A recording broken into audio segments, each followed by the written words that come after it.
की जय आपल्या स्वयं माता की जय मार्गीर महाराज की जय साधू संत की जय पार्वती पतेश्वर हर हर हर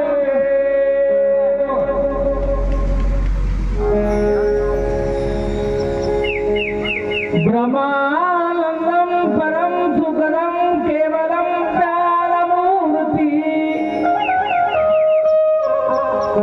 द्वन्द्वातीतं गगनसदृशं तत्त्वमस्यादि लक्षणम्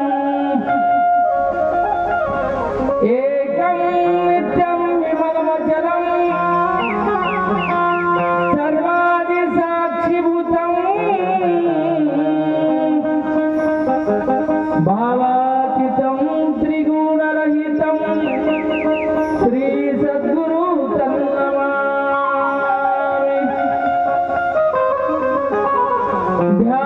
ध्यानमूलं गुरुमूर्ति पूजामूलं गुरुपदम्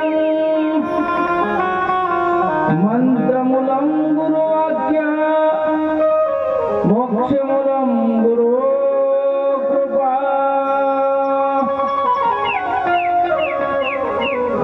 नमना माझे गुरुराया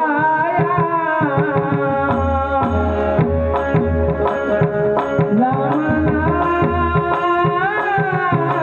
माझे गुरुराया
दत्तात्रय प्रभू 43 पदाचा सूत्रधार, ज्याच्या सत्तेनं अनंत ब्रह्मांडाची घडामोड होते असं भगवान कैवल्याचा राणा दत्तप्रभू यांच्या असीम कृपेने आणि सद्गुरु समर्थ श्री बाळगीर महाराज यांच्या पावलावर पाऊल ठेवून पुण्यपवित्र भूमी रोही पिंपळगाव मुक्कामी पंचक्रोशीतील व या पंचक्रोशीमध्ये अनेक साधू संत मुनी जपी तपी संन्यासी वैरागी सिद्ध साधू संत सज्जन अशांच्या पदस्पर्शानं पावन झालेल्या या पवित्र मातीमध्ये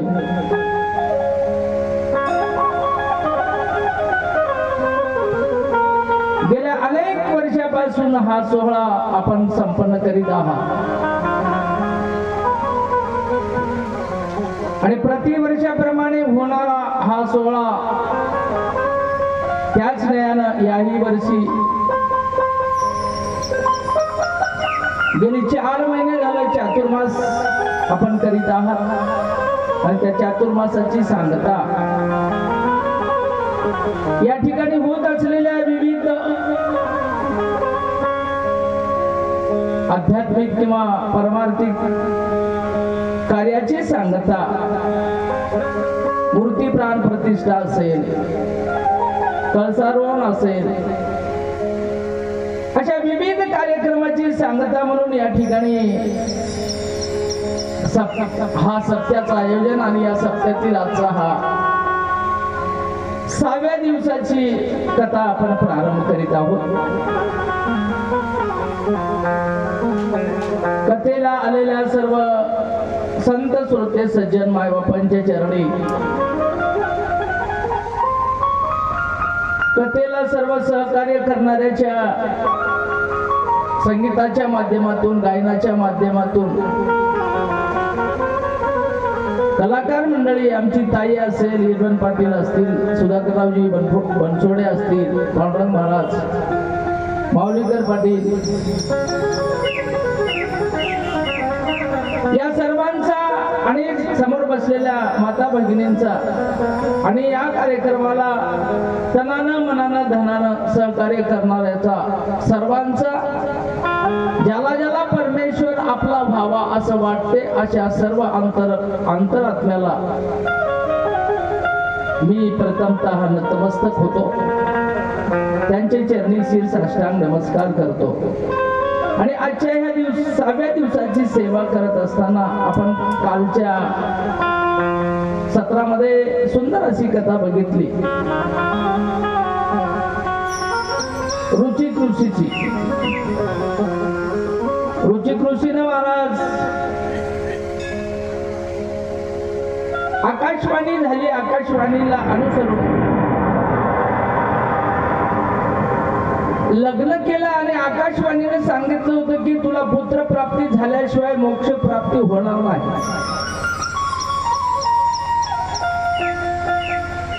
याचा अर्थ असा नाही की सगळ्यालाच पुत्र प्राप्ती झाल्याशिवाय मोक्ष मिळत नाही. नाहीतर रुचिकाची कथा ऐकून एखाद्याला वाटेल मला पुत्र नाही, मला मोक्ष मिळत नाही का? मग तसा विषय नाही. विधी लिखित किंवा कर्माचे 3 प्रकार पडतात, प्रारब्ध, संचित आणि क्रियमान. त्यामध्ये एक स्वतंत्र रुचिकाचा विषय शास्त्राने सांगितला त्याच्याबद्दल, आणि म्हणून रुचिकाची कथा आपण काल बघितली. भगवान जगद्गुरु दत्तात्रय प्रभूची सेवा करून रुचिकानं श्याम कर्ण प्राप्त करून घेतले. गादी राजानं रुचिक ऋषीला एक आट घातली होती. आट याच्यासाठी घातली होती की मुलगी द्यायची नव्हती म्हणा, आणि रुचिकाला तर भगवंताची वाणी म्हणून लग्न करणं क्रम प्राप्त होतं. रुचिका पुढे धर्म संकट होतं आणि नारदाच्या सांगण्यावरून गादी राजाचं घर सापडलं रुचिकाला. गादीराजाच्या घरी गेला आणि त्यावेळेला गादीराजाही धर्मसंकटात पडला. मुलगी द्यावं तर मुलगी, नवरी वधू कमी वयाची आहे, नवरदेव जास्त वयाचा आहे. देऊ नाही तर शाप देते आणि देवावर तर विसंगती जोडानीच शोभना. धर्म संकटात पडला आणि धर्म संकटाला एक अडचण म्हणून गादीराजानं सांगितलं रुचिक की 500 श्यामकर्ण आणल्याशिवाय, किंवा माझ्या मुलीचा पण असा आहे की जो कोणी 500 श्यामकर्ण घेऊन येईल त्याला माझी मुलगी वरमाला घालणार आहे. आणि मग या शब्दावर आरूढ होऊन लगेच गादीराजाला वचन दिलं आणि भगवान जगद्गुरु दत्तात्रय प्रभूची सह्याद्रीवर ब्रह्मदेवाच्या सांगण्याहून सह्याद्रीवर ठिकाणा मांडून भगवंताला प्रसन्न करून घेतला आणि भगवंताने दासाचं मनोरथ पूर्ण केलं. दिनाचा दयाळू आहे भगवान. तुमच्या मनात काय आहे ते कळते महाराज भगवंताला. एवढा मोठा लाऊडस्पीकर लावून भगवंताला ऐकू घालाव, हे लाऊडस्पीकर किंवा हे गोंगाट, हे आवाज भगवंतासाठी नव्हे महाराज, हे आमच्यासाठी. कारण भगवंताला अंतरात्म्यातलाच आवाज, भगवंताचे कान इतके बारीक आहेत. जोर जोर से मत पुकारो यार,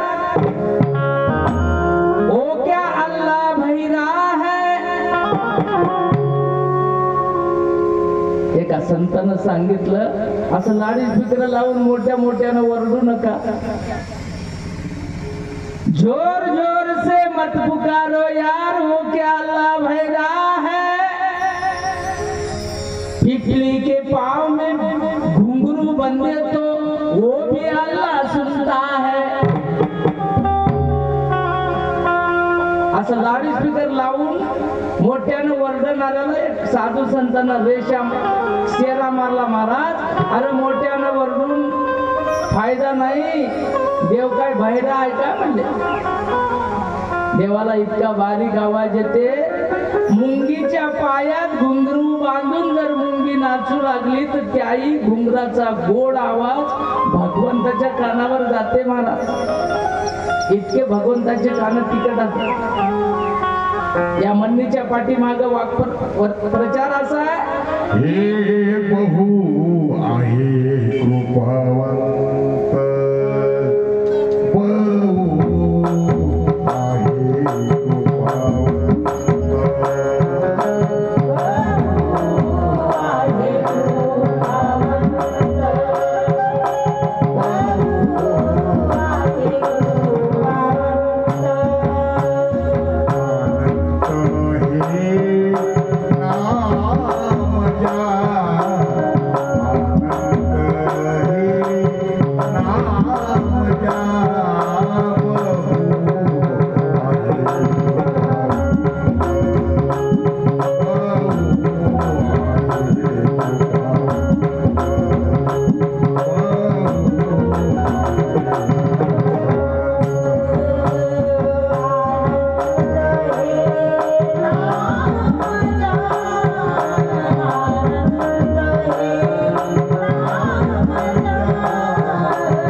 बहु आहे कृपावंत,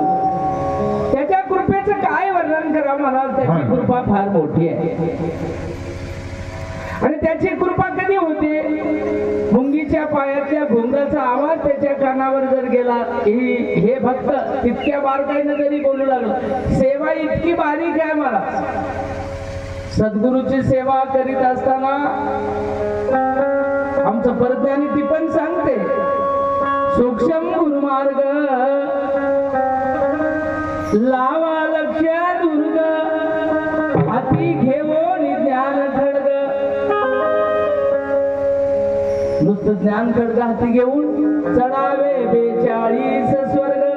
सूक्ष्म इतका मार्ग सूक्ष्म आहे महाराज. किती सूक्ष्म आहे.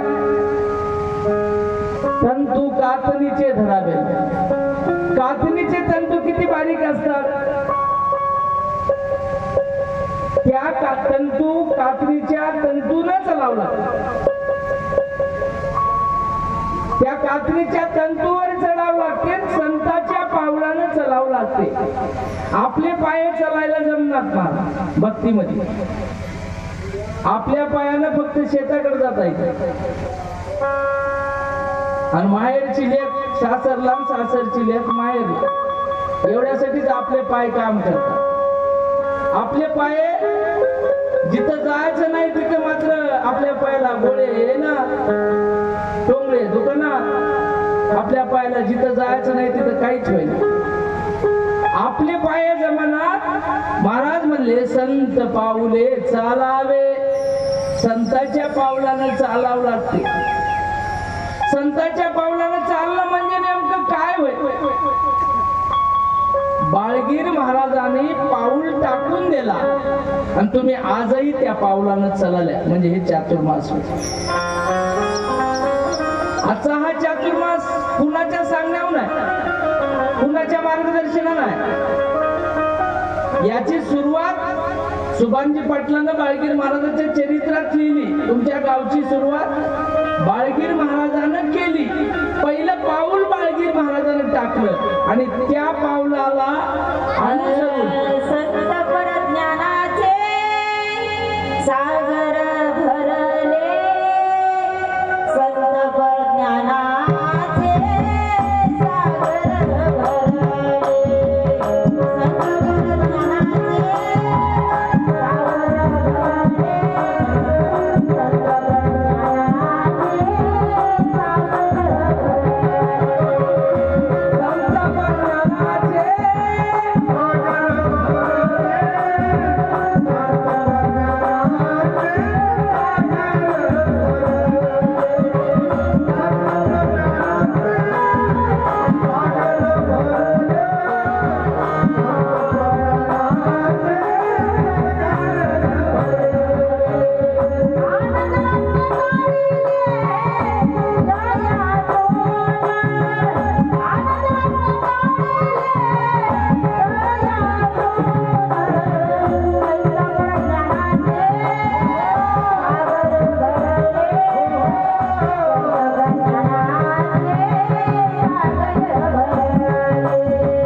संत परज्ञानाचे सागर भरले. संत सागर संत महाराज. आणि या सागरामध्ये आनंद नावाचे मनी जगाला त्याने लेवले. आणि आपणही स्वतः अलंकार घातले महाराज. कशाचे. आनंदाचे. अलंकार घालत असताना आता आमच्याकडे 16 श्रंगार, 16 श्रंगाराची रीत आहे. 16 श्रंगार करत असताना बाह्य स्वरूपाचे 16 संस्कार सांगितले. आता आमच्या मावल्या श्रंगार करतात. मुख्य श्रंगार म्हणजे कंपाळावरचं कुकू.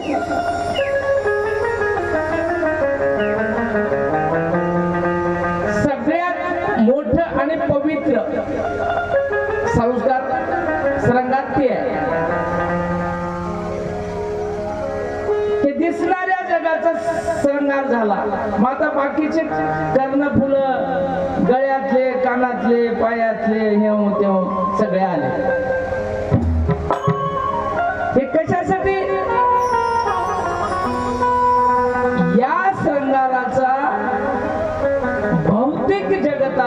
बंद आहे.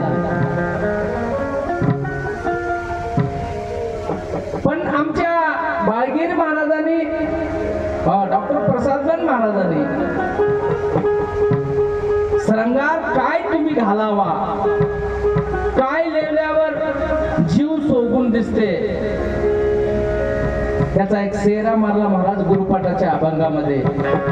आनंदाचे लेणे लेऊन आनंदाचे लेणे लेऊन जगासी आनंदाचे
गोरे जगासी आनंदाचे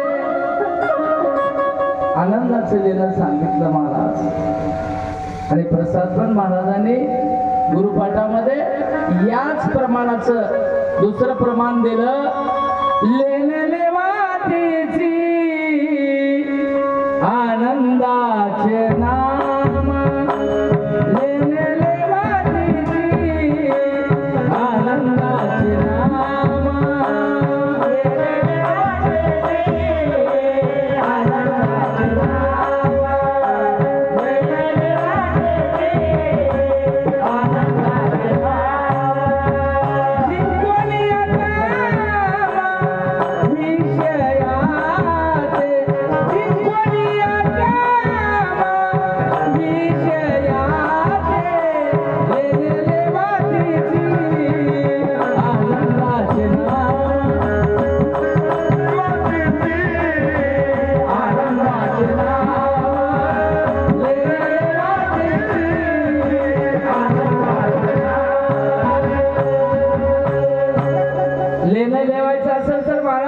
प्रसादवन महाराज आपल्या अभंगात म्हणतात आनंदाचे नाम. महाराज आमच्या तर बाया सोनं नाणं दागिने घालतात म्हणलं माझ्यासाठी येतं महाराज. तर महाराज म्हणले अनेक भूषणे जगी विटंबना.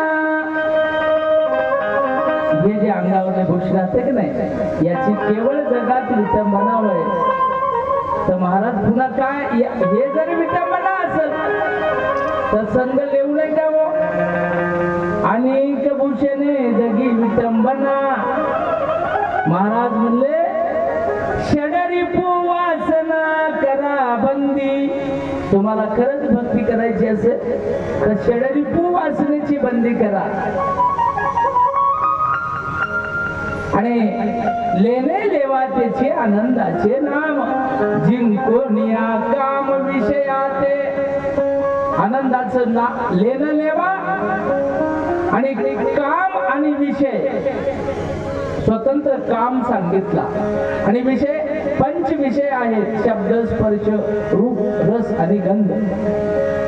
या पंच विषयामधून आम्हाला सुटका करून घ्यायची असेल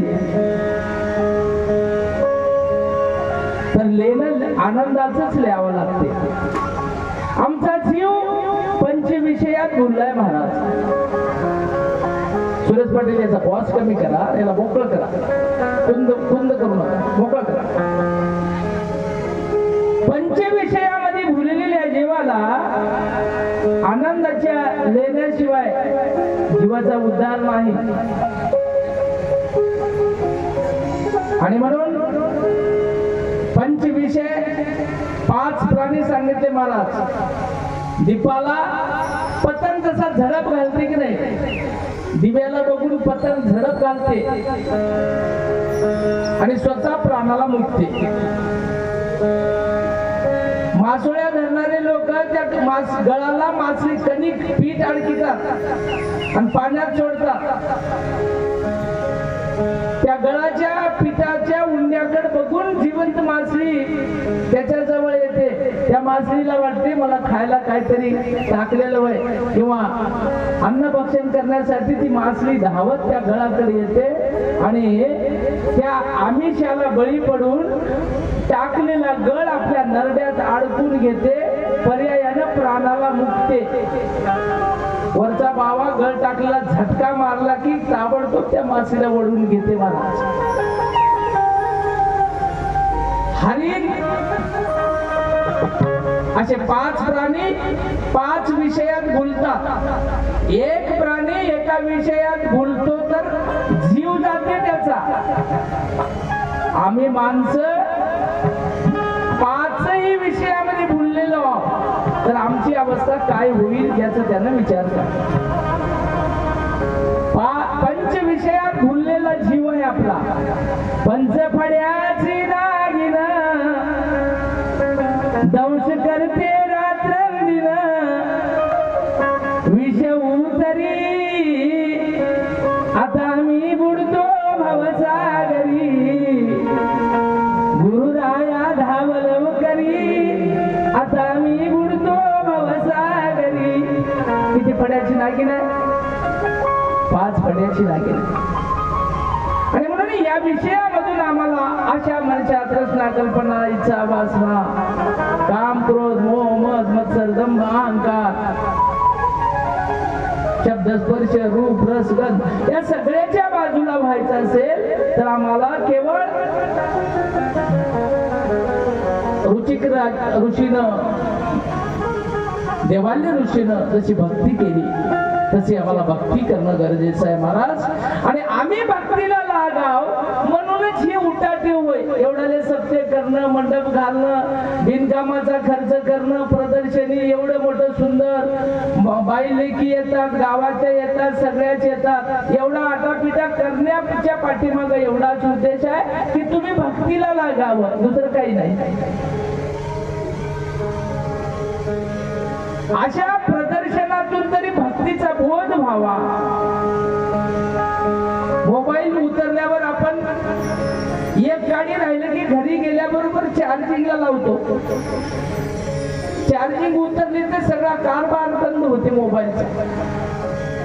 तसंच आहे महाराज, या जीवनाच्या मोबाईलला आम्हाला चार्जिंग करायचं असेल तर दर सप्त्याला इथं येऊन काही क्वचित मानसिक हे चार्जर लावून त्याला पिन लावून इथं बसावं लागते 5-10 घंटे. तेव्हा ते चार्ज होते मोबाईल आमचा. आणि मग ते एकदा चार्ज झाला, काही जणांच्या बॅटऱ्या 3-3, 4-4 दिवस उतरतात आणि काही जणांच्या बॅटऱ्या लई लोड घेतला की ताबडतोब उतरून जातात. तसंच आमचं जीवन जगत असताना प्रपंचाचा लई लोड आला की आमची बॅटरी तेव्हाच खतम होते आणि परमार्थ करू लागला. चार्जिंग झाली वर्षभर आम्हाला परमार्थाचा बोध मिळते अशा सप्त्यातून. आणि पुन्हा वर्ष येते, पुन्हा चार्जिंग चालू होते. सप्ताह म्हणजे चार्जिंग होईल जीवनाची. आणि म्हणून ही कथा करणं तुम्हाला बोध व्हावा म्हणून आपण काल कथा ऐकली. रुचिक ऋषीची, देवाल्य ऋषीची ऐकली, माता अनुसयेची ऐकली. त्याप्रमाणे आज आपण एक सुंदर कथा आज पाहणार आहोत. इथं बसून महाराज दत्तप्रभूच्या कथा खूप मोठ्या आता ते काय बसून सांगल्यावर संपायच्या नव्हत्या. पण आता 7 दिवस एखादी कथा तरी तुमच्या ध्यानात बसावी.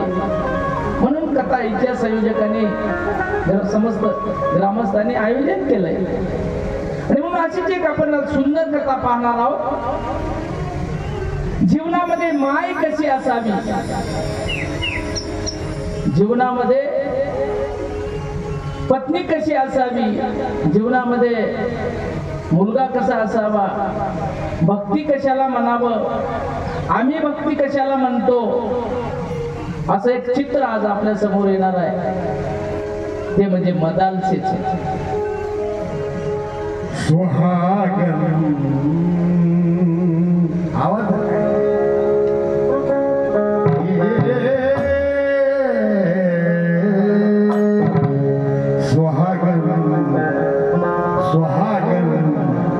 तीरथ करने चली, सुहागन तीरथ करने चली, सुहागन तीरथ करने चली, सुहागन तीरथ करने चली, सुहागन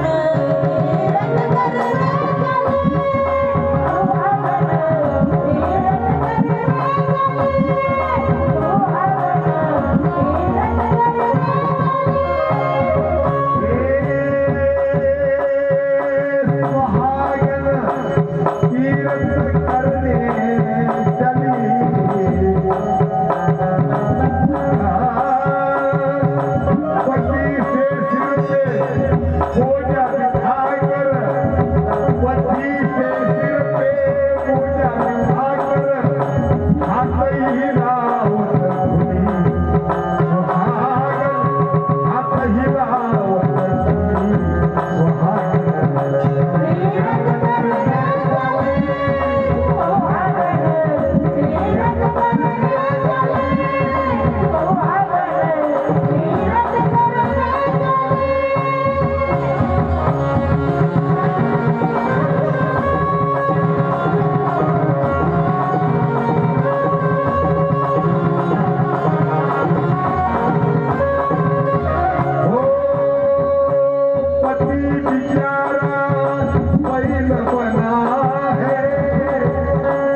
अशा पद्धतीनं महाराज सौभाग्यवती स्त्रीनं काय करावं, स्त्री जातीचा पावर काय आहे आणि आम्ही काय वापरतो या काव्यातून महाराजांनी वर्णन केलं. अशीच एक सुंदर कथा आपल्याला आरळक राजाची अर्थात मदालसेची त्याची आई पाहायची आहे. विंध्याचल पर्वतावर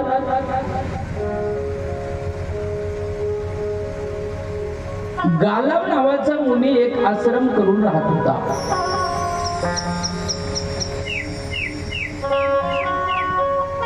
आणि गावामध्ये शक्यतो ऋषी मुनी त्या काळामध्ये आश्रम करून जंगलातच राहायचे.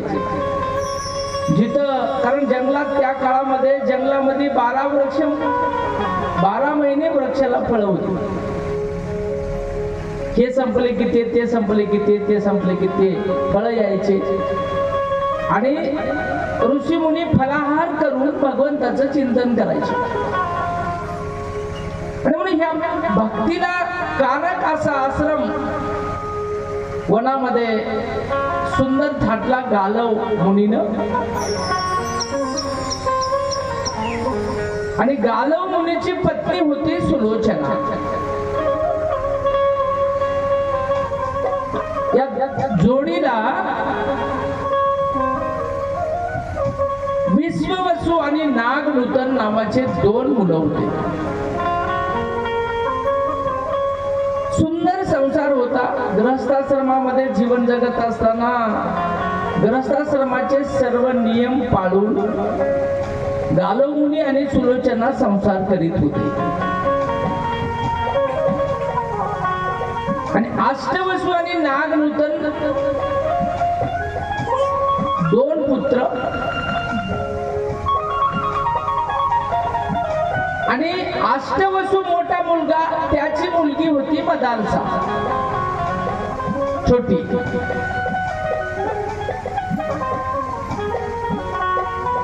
सुलोचना, अष्टवसू, नागनूतन आणि गालव मुनी आणि मदालसा असा परिवार त्या आश्रमामध्ये राहायचा. आणि त्याच विंध्याचल पर्वतामध्ये हे जिथं यांचा आश्रम होता त्याच्या बाजूला एक तालकेत नावाचा राक्षस फिरत होता. आता राक्षस म्हणलं की त्याला आजूबाजू काही नाही, कुठलंही रूप कुठेही घ्यायचं आणि कुठेही जायचं, त्याला काही सीमा नव्हती. आणि म्हणून त्या तालकेतानं काय केलं, एके दिवशी फेरफटका मारता मारता तालकेत ढोंगी राक्षस, बहुरूपी राक्षस, कुठलंही रूप घ्यायचं आणि साधू त्या विंध्याचल पर्वतामध्ये जितके काही साधू संत आहेत, सत्पुरुष आहेत, जपी तपी जितके काही भगवंताचं चिंतन करतात त्या लोकांना विनाकारण त्रास द्यायचा.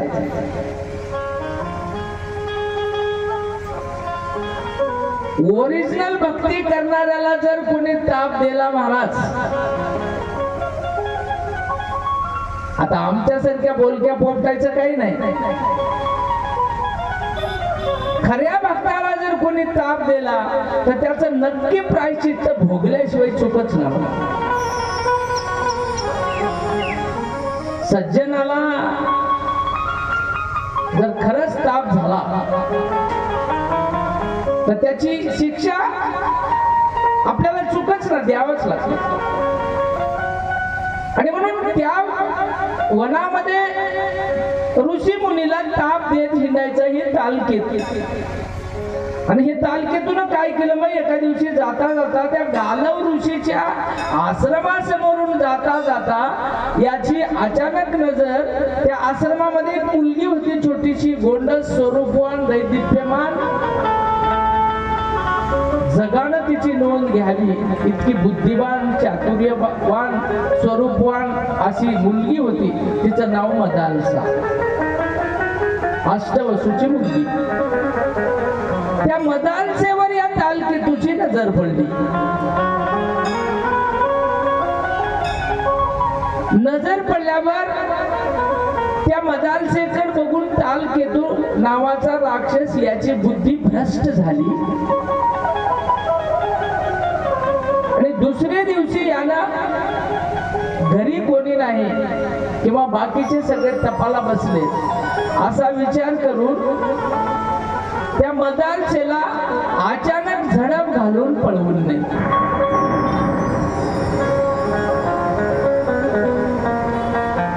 पळवून नेला आणि त्या तालकेताची जिथं गुहा होती,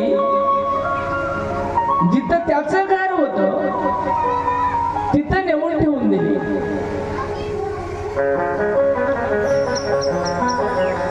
आता विचार करा घरच्या माणसाची काय अवस्था झाली असेल. अचानक हे लोक घरी आले, तपातून समाधीतून बाहेर आले, आश्रम ग्रस्थाश्रमाला सुरुवात झाली, नित्य दैनंदिला सुरुवात झाली, तर आपल्या घरी आपली मुलगी नाही. आणि मुलगी तालकेतानं पळवून नेल्याची बातमी सगळ्याला कळाली. तालकेतानं मुलगी पळवून नेली. सुलोचना परेशान. सुलोचना म्हणजे मदालसेची आजी. अष्टवसू परेशान, नागनूतन परेशान. मुलगी पळून नेली की पळून गेली याच्याबद्दलही चर्चा याच्या मनात कल्पविकल्प निर्माण झाले. त्यावेळेला याची खात्री झाली की मदालसा पळून जाणारी मुलगी नव्हती.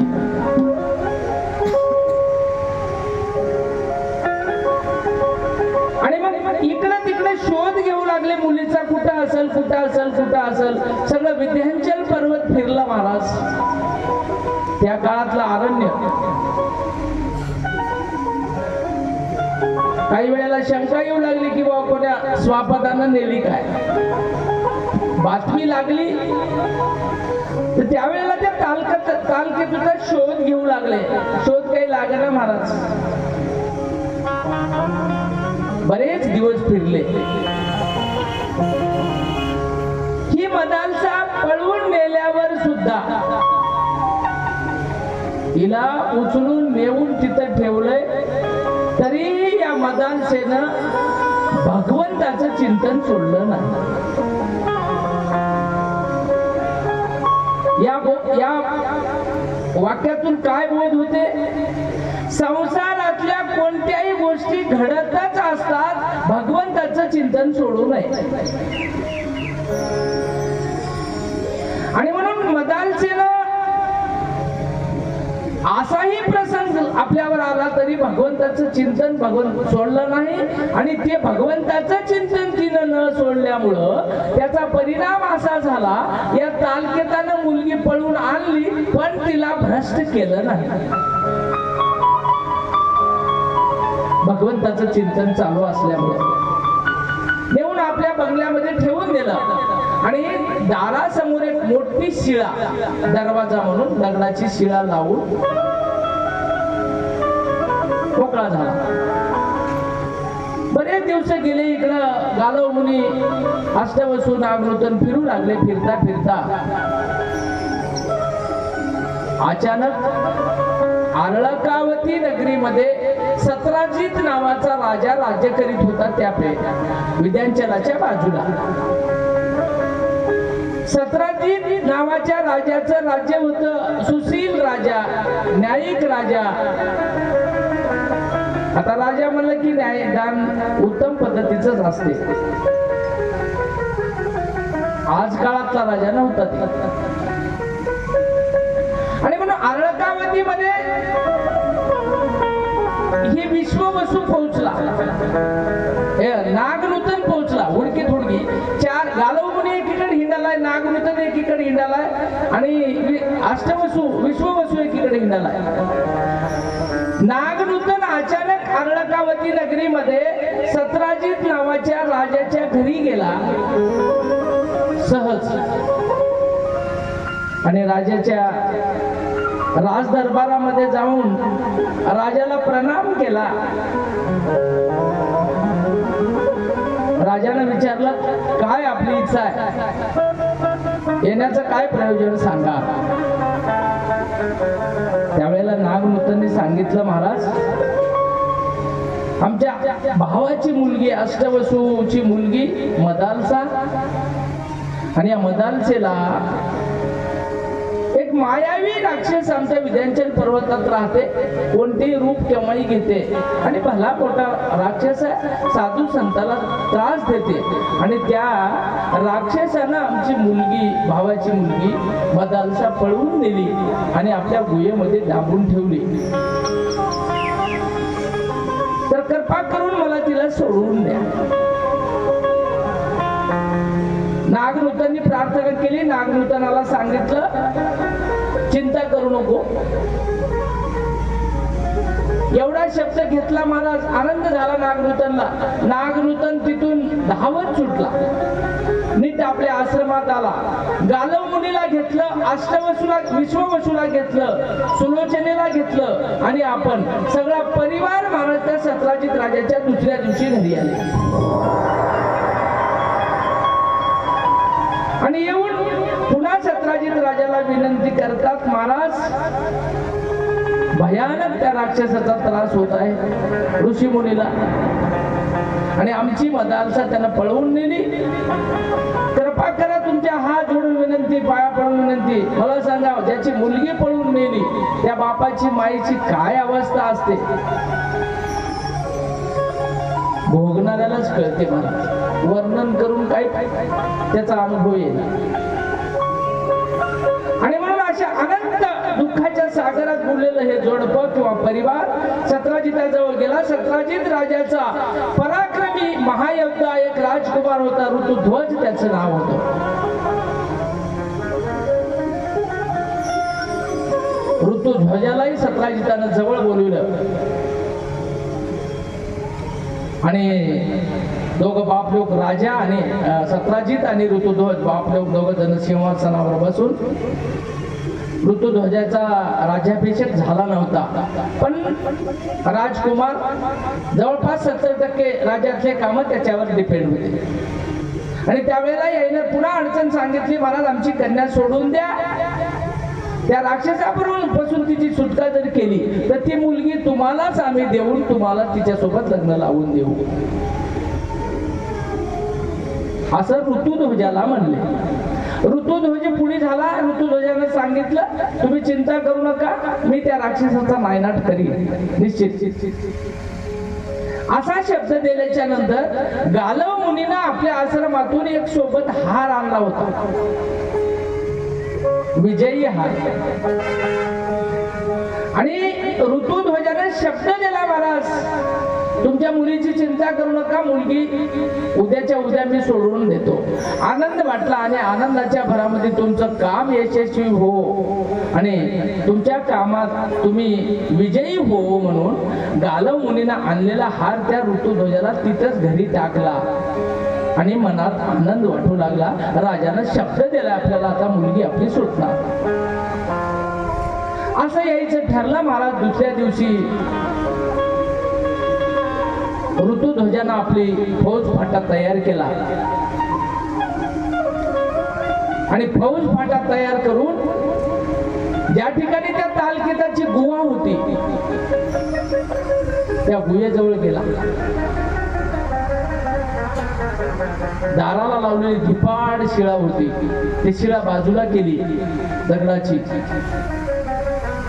आणि मध्ये गेला.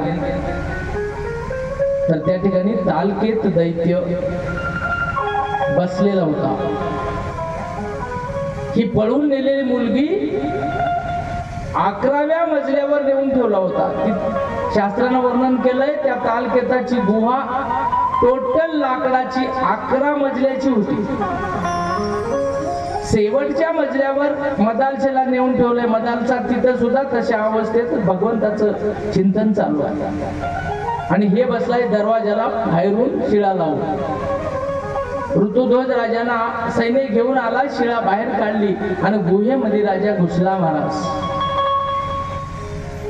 राजाला बघल्याबरोबर भगवंताची कृपाशीर्वाद, राजाचं पाठबळ, राजाचं नेत्रदीपक दैदिप्यमान रूप बघून आणि तिकडं मदालशेचं चिंतन असलेलं होत, या सगळ्याचा परिणाम असा झाला या राक्षसाची शक्तीहीन झाली. राजा मनातच मेला, राक्षस मनातच मेला. धैर्य खचलं की नाही, धैर्य तिथंच माणसाचा 90% परी म्हणजे अपयशी होते माणूस. कुठल्याही कामाला जा तुम्ही, जात असताना तुमचं जर धैर्य खचलं 90% तिथंच काम तुमचं फेल झालं. धैर्य जर खचलं नाही, तुकाराम महाराज एका अभंगात म्हणतात, मन करा रे प्रसन्न सर्व सिद्धीचे कारण, मोक्ष अथवा बंधन इच्छा मार्ग ते. आपलं एखादे कार्य सक्सेस व्हायचं असेल, यशस्वी व्हायचं असेल तर आपलं मन प्रसन्न पाहिजे. मन जर प्रसन्न नसेल महाराज तर हाती घेतलेलं कार्य आपलं यशस्वी होत नाही. आणि म्हणून या तालकेतू राजाचं मन प्रसन्न नव्हतं, राक्षसाचं मन प्रसन्न नव्हतं. ऋतुध्वज राजाला बघल्याबरोबर याची घाबरगुंडी उडली, घाबरू लागला पण युद्ध करायला तयार झाला. आणि दोघांचंही महाराज त्या ठिकाणी तुंबळ युद्ध झालं. त्या तालकेताला गुहेच्या बाहेर काढलं ऋतुध्वजानं. बाहेर काढल्याच्या नंतर दोघांचं तुंबळ युद्ध झालं आणि युद्ध करून करून करून शेवटच्या टप्प्यामध्ये तालकेताच्या त्या राक्षसाच्या छातीवर ऋतुध्वजानं गदा प्रहार केला आणि अशा पद्धतीनं त्या मारलेल्या गद्यामुळं त्या तालकेताचा मृत्यू झाला आणि ऋतुध्वज राजाला तिथं यश मिळालं. याच्या मृतदेहाची व्यवस्था लावली आणि ऋतुध्वज राजा ज्या ठिकाणी मदालसा बसलेली आहे मदालसेचा शोध घ्यायचा आहे. राजवाडा तर त्याचा वाडा तर खूप मोठा आहे, गुहा काही लहान नव्हती. मी सांगून गेलो 11 मजली आखंड लाकडानं बांधलेली होती. शोध घेत मुलीचा ऋतुध्वज राजा आपलं सैन्य घेऊन तिला शोधत 11व्या मजल्यावर गेला. तर 11व्या मजल्यामध्ये ध्यानमग्न असलेली मदालसा त्या ठिकाणी भगवंताचं तन मन धन अर्पण महाराज कायिक वाचिक मानसिक भाव अर्पण करून त्या ठिकाणी